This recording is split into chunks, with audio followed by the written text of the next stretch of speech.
BRI merupakan salah satu bank yang ditunjuk oleh pemerintah untuk menyalurkan kredit usaha rakyat.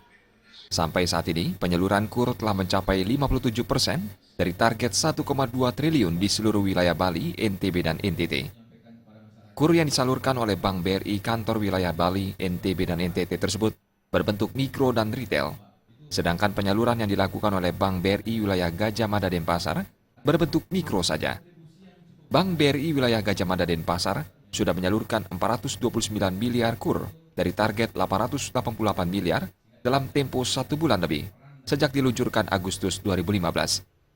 Keberhasilan penyaluran KUR di atas 50% dalam tempo 1 bulan, menurut Asisten Manajer Bisnis Mikro BRI Gajah Mada, Gede Mertajiwa merupakan prestasi yang membanggakan dan menunjukkan keseriusan BRI dalam melakukan akselerasi penyaluran KUR. Sampai saat ini penyaluran KUR sudah mencapai sekitar 57% ya per kemarin hari Jumat. 57% dari target yang kantor wilayah 1,2 ya. Kemudian untuk mikro sendiri itu targetnya sekitar 888 miliar. Nah, sudah tersalurkan sekitar 57% atau sekitar 429 miliar. Nah, ini menunjukkan bahwa animo masyarakat memang luar biasa terhadap KUR BRI itu sendiri. Dan BRI pada kesempatan ini tentu akan berupaya ya untuk membantu dari sisi pembiayaan.